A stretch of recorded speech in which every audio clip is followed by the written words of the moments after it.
Top 8 things I learned from dying and coming back again. Number 1, there are no strangers in this realm. Every single person that is around you in your life is somebody that you knew on a previous spin. The reason for this is because everything has checks and balances. Some people call it karma, some people call it fate. Call it whatever you wish, but every single one of us is born with a script.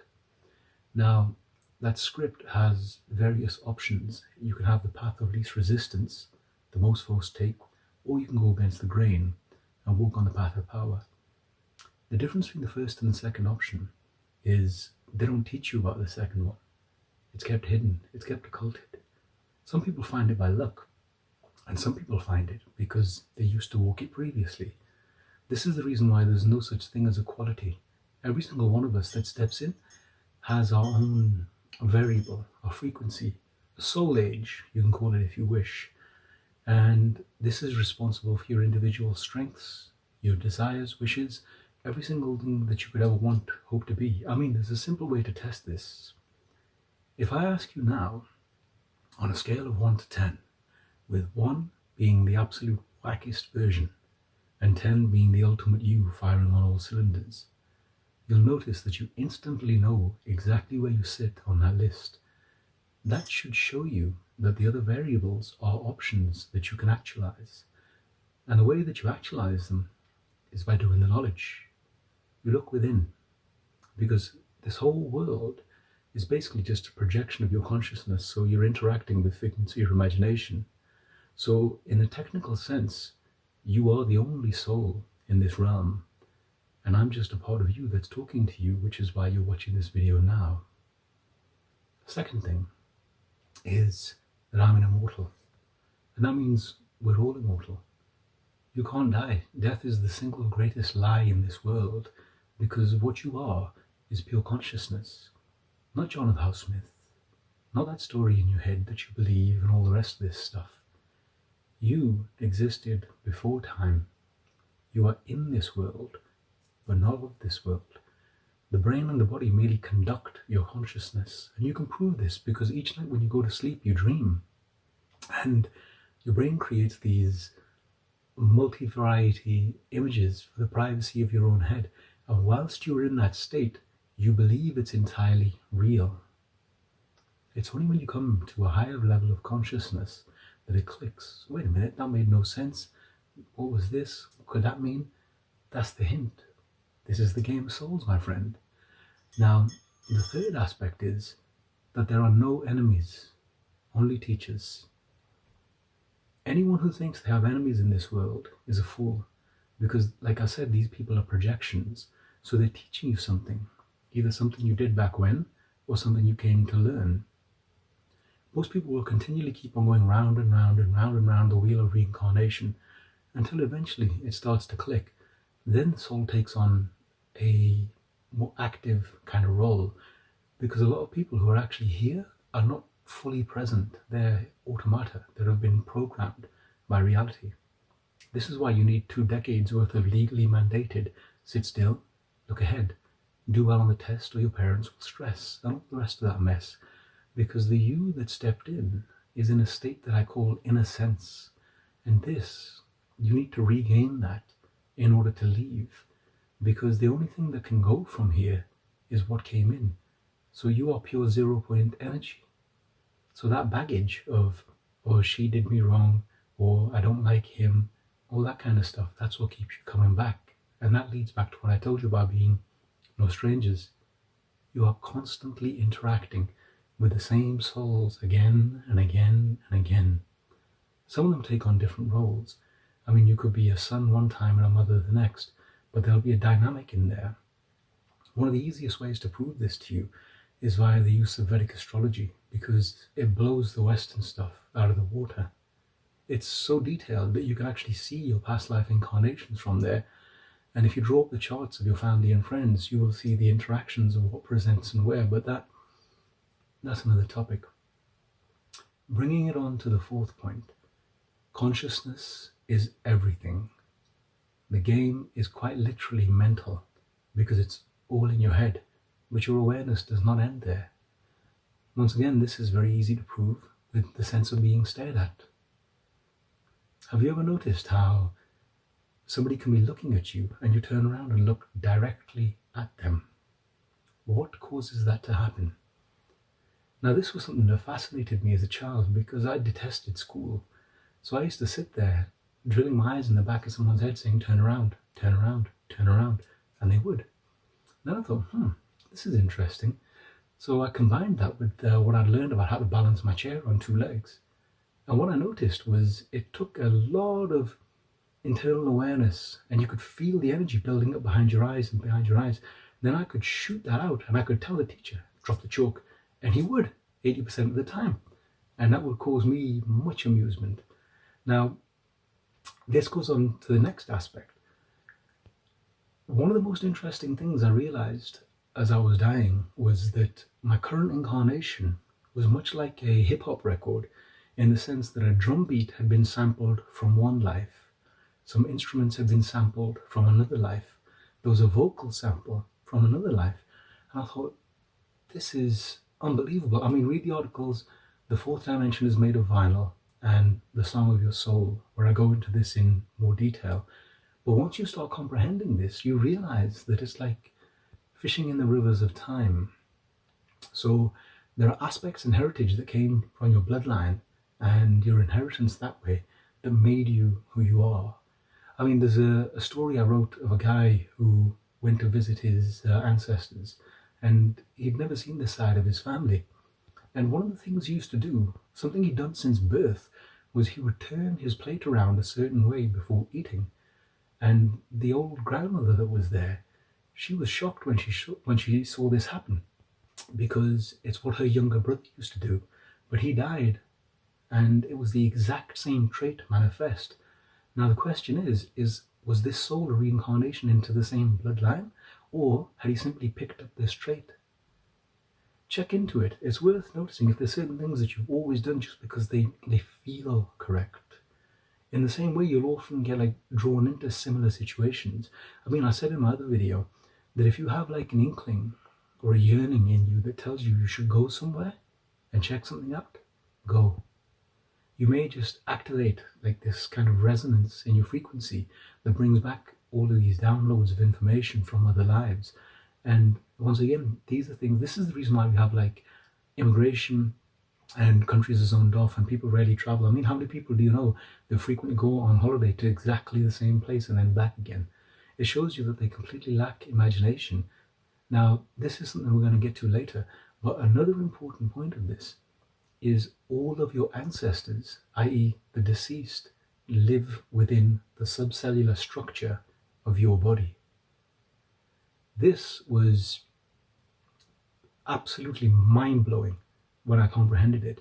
I mean, it's something that's starting to get studied in cutting-edge neuroscience, because there have been a few cases. I mean, there was a guy who was the head of the swimming team, and he'd got a college and university scholarship, and everything was going perfectly well.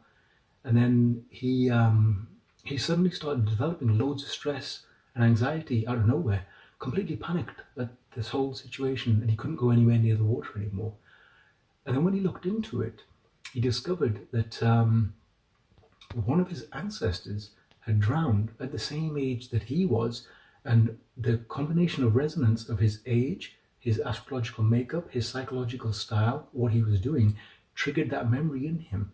Now we, because of the way that the mind works, we take everything personal. I mean, did you know that the subconscious cannot tell the difference between imagination, dreams, reality, and movies? It classes each and every one of them as exactly the same thing. And this is why I say that realize, realize, realize. Which brings us on to the seventh point. We are inside a simulation that is based on fractal coherence, and it is made of consciousness that collapses in upon itself. Now, this is an absolutely immense topic that would make this video over an hour long, but you're welcome to look into this and you can see it. That's why there's patterns in nature, Fibonacci, all the golden ratio, all of these kind of things, because a fractal is exceedingly efficient, and you can zoom in and out and the pattern remains coherent, but the overall shape is what shifts, and that's only due to your perception. Now, this process I call upping your res. Most people who are walking around are decoding their reality show on the equivalent of a 12-inch black and white TV with one speaker busted, an analog signal, and loads of static. Now, once you start doing the knowledge and gaining some gnosis, that makes a leap to 240p. Now, as you can imagine, that's quite a difference. There's actually 5 levels of mind, which we'll cover elsewhere. But then you do it again, and it doubles, and then you're suddenly watching a 3D 4K TV, and then when you get to level 5, you realize that it's all just a play. This is why Shakespeare called it a stage. Plato said it was a cave, and I call it the game of souls. And now this brings us to the main point. Imagination is the key to everything. Just look at the word. I-magi-nation. We're a nation of magicians that are falling for somebody else's tricks. I mean, have you ever considered why, like if you look at the past 15 years or so, there's been very little creativity in this world. And at the same time, we've seen a huge upsurge in technology where people are outsourcing their thinking. And you're seeing this with the whole AI thing. I mean, there's another article I've written about the occult link between AI and dreams, because I'm so surprised that so many people are not speaking on this, because when AI images first came out, they had like a dream-like sheen, and both that and your nocturnal visions glitched out at fingertips. Now, I lucid dream, and one of the things I noticed recently that made me absolutely certain that my viewpoint is entirely correct, and bear in mind this is a strong opinion, loosely held, my viewpoint is currently being upgraded every single moment. Each new piece of information I get is reality tested, where I aim to prove the opposite, and what stands must be the truth. Now, the amazing thing with imagination is it can show you things that you didn't know. Because obviously, I mean, look, when these things come, they come like a bolt from the blue. Have you ever had an intuition where the whole concept just drops into your awareness and it's fully formed, and then it can take you ages to unpack it? That shows you that there's more to consciousness than people think, and this is all related to your higher self. Because in many ways, when I saw my soul looked like a octopus, in which there were like the tentacles that were coming off it were all the different incarnations, but there was one giant oversoul or higher self. This is the reason how you got people who are born and raised in one culture, but another culture really speaks to them, and they feel more at home there. This is the same thing that I told you about traveling. And if you don't take some time off, just like put down the Black Mirror for a moment and just relax. You got to get your mind, the brain waves, to lower down, and you just relax and just let your mind drift.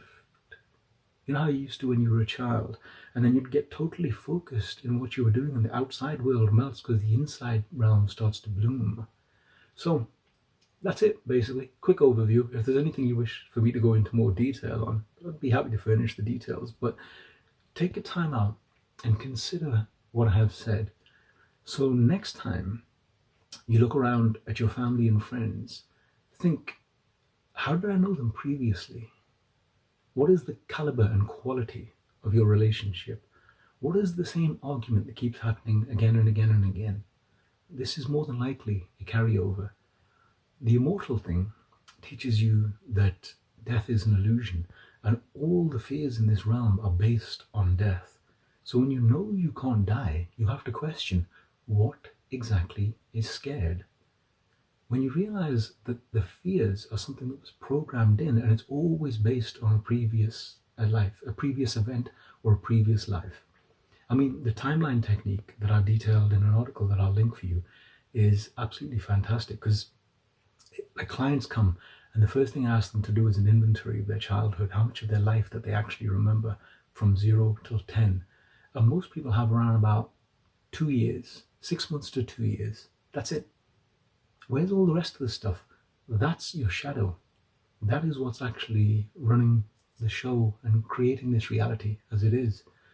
Now, going to this no enemies, only teachers, if instead of stop your argument with these people and think, what is it that they're trying to change in me? What is the underlying message that they keep repeating to me? And realize that that person's a projection, because if you deal with it from within, you'll see their external behavior shift. And that shows you what I said about consciousness being everything and how you're the only soul in this realm interacting with figments of your imagination. Now, the remix thing you can look at as there's certain skills that you'll have that you can just do. You came in with them. You didn't need to be schooled or to learn. Sadly, most people do forget them. I mean, there's an article I wrote about hobbies being a form of spirituality and why I always encourage my clients to develop a hobby. Always. You have no idea what skills you can discover from within once you actually start watering these seeds of consciousness. The ancestors part is a bit more involved because you need to be able to get into like some pretty decent states of focus and clarity, but you can turn around and actually speak to them. You can ask them for their wisdom. You can get their life lessons from them. I mean, way before all of this organized religion and all the rest of this stuff kicked in, ancestor worship was the main thing. And once you find out that it's like a lot of the things that you're doing might actually be remnants from their own lives. This is what I told you about the concept of fishing in the rivers of time. Because who you are was built by your environment, your parents, your early childhood, and media influences. The media influences are absolutely massive. I mean, who would you be without Hollywood? How much of your personality is actually Control C, Control V from things you've liked and seen, and how much genuinely springs from within? Why are so many of your thought processes totally predictable? This is, once you start unleashing your imagination, things do change really quick, and it's the only way to find enlightenment is by going into the darkness, and the darkness is your shadow aspects. So what you don't face in the shadow will project outside into reality and manifest as fate. So that shows what I told you about how like there's breakpoints and options, the path of power or the path of least resistance. And once you start comprehending this, you can start making different decisions. Once you make different decisions, your life changes and everything else falls into resonance. Now, at that point, your friends and family will often be the ones that try and pull you back into their projected reality tunnel because you changing signals to them that they ain't, and it causes anxiety within them.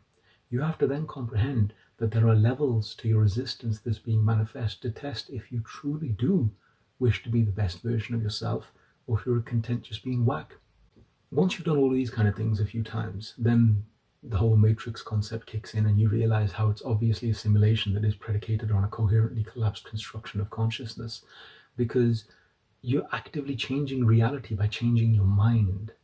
I mean, most people live here, right? This is where your imagination is. This is why they told you that Jesus was crucified on Golgotha between two thieves, because once your consciousness comes here, it can come down to your heart. Once it can come down to your heart, it can come down to your belly. I mean, how many times have you heard things like gut feelings? My heart wasn't in it. A language gives you all of the hints. You just got to be able to decode this reality and see it for what it truly is. And once again, the key to unlocking all of this is imagination. When was the last time that you drew, made a song, danced, something like that? Bring these factors back into your life and you'll notice that your creativity, your resonance, things just start to shift. Whereas before you'd see problems, now you find solutions because your mind is just doing what it does naturally. That's my inspiration for you today. Till we meet again.